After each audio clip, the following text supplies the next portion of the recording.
In today's video, we're going to be looking at the mini of the month for April, going through building basics for beginners and talking about a painting technique useful for painters of all skill levels.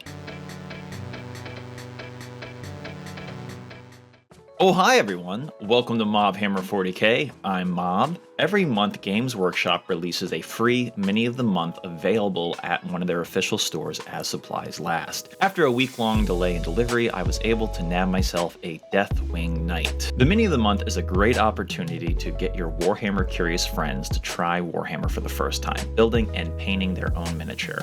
Well, with the help of your supplies. Or if you decide to keep the miniature for yourself, it gives you an opportunity to play around creatively with different painting techniques, modeling techniques, so that way you're not worried about ruining any other miniatures that you actually spend money on. For this video, I really want to provide a beginner-friendly method for painting your miniatures that is both fast and yields great-looking results. How, you ask? Enamel Washes. If you've built miniatures before, then skip to the timestamp below. In the first section, I'm going to be going over the building process for the knight, and if you already had experience with building, there's no reason for you to watch that, and you can just jump right into painting. Whether you're here making your first miniature, or you're a painter looking to try new methods, this is the video for you. You're going to need three things for building: a set of clippers, plastic glue, and an X-Acto knife. Opening up the box, you'll see that they fit a single sprue cut in half inside, as well as included the base. But there are no instructions. No worries though. Orient the flat end of your clippers and line it up against the piece. You'll notice a sort of partial triangle connecting the sprue to the piece. This is the gate. This is what you cut in order to separate the piece from the sprue. It's okay if it's not the most neat, or if you don't remove all the excess plastic. We'll clean that up in a bit. The biggest thing is not to confuse official parts of the miniature with the excess plastic. Grabbing the X-Acto knife, we move on to cleaning up any excess plastic. Remember, always cut away from yourself and watch where your fingers are. I have cut myself more than I like to count. Just be sure to take your time and don't rush. You can carefully scrape off bit by bit if you get into a particular situation with a larger gate. After everything's been tidied up, I like to lay out all the pieces in their rough build positions and test out how things fit together before I start gluing, figuring out the left and right oriented direction of each piece. I've made mistakes with shoulder pads before, and I don't plan on doing it again. If you ever get into an issue with figuring out what to do next, just look at the reference image of the completed model.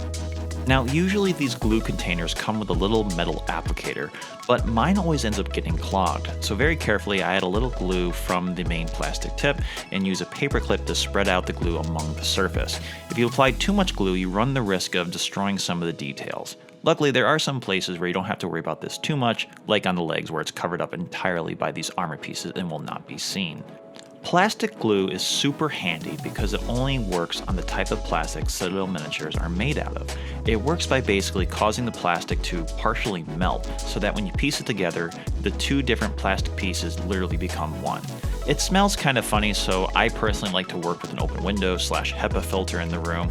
The good news is that it won't really stick to your hands. In addition, it's pretty quick at working fast, so you won't be holding the pieces together for too long. With the miniature fully built, it's time to move on to priming.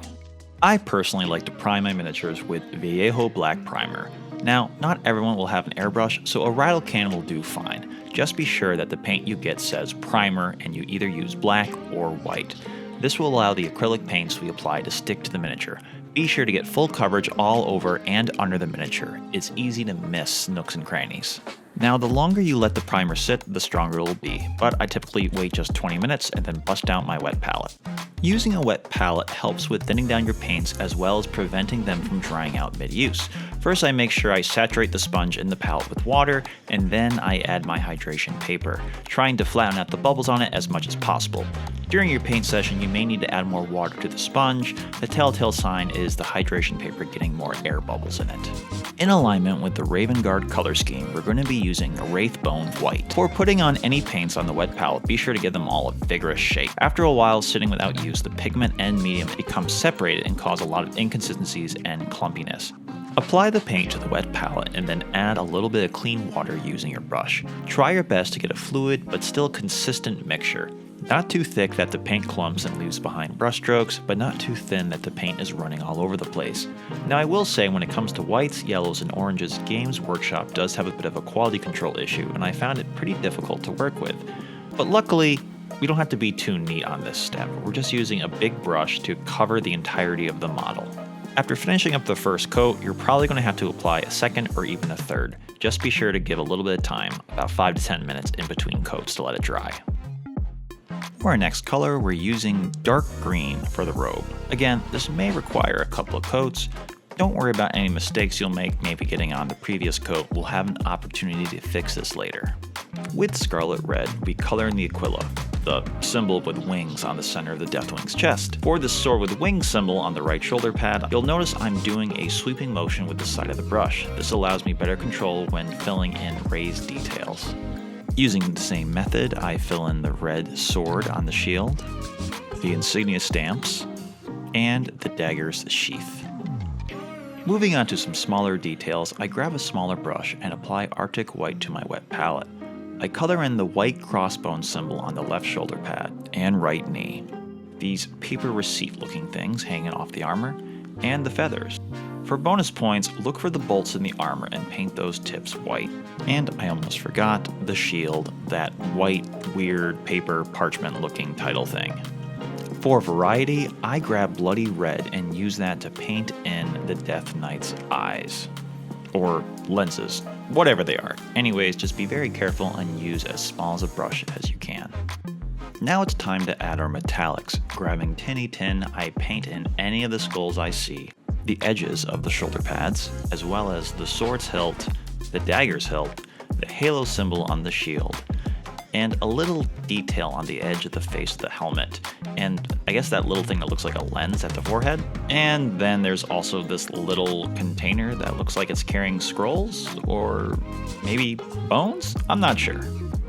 Then with silver, we paint the sword in between the gaps of armor and whatever these vent-looking things are on the face. We then use Wraithbone to clean up the edges and mistakes. Hey guys, thank you so much for watching thus far. If you haven't already, please consider hitting that like button and subscribing. I'm hoping to get some more high quality video content coming out soon. Starting to get a lot more of a new layout in the office and trying to make things a lot more streamlined for me to paint and make these videos. Please feel free to leave a comment below and give me some constructive criticism or make any requests for things that you'd like me to see or try. This is an open-ended thing, and this is all about my progress of trying to become a better painter, and it's all about the journey. Anyways, let's get back to the video. Now, the colors look okay, but we're lacking definition. This is where the magic happens with AK Interactive Streaking Grime, an enamel-based paint. We take a low-quality brush and just slather it all over the miniature. Just go to town until you got full coverage, and then set a timer for 15 minutes. This will allow the paint time to dry, but now we're going to wipe a lot of it away. Taking an old t-shirt or a rag, not a paper towel or napkin, wipe away the excess paint over the large bare surfaces. Once these bigger areas are taken care of, grab some Q-tips. I use them to get some of the smaller nooks and crannies. You'll end up using quite a few, but don't let them get too fuzzy on the models.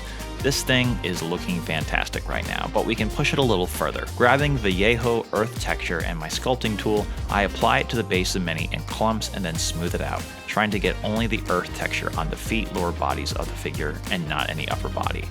While it's still wet, I take a paper towel and clean up the outer rim of the base. Once it is fairly clean and dry, I paint black paint around the rim to fully tidy it up. And now the grand reveal.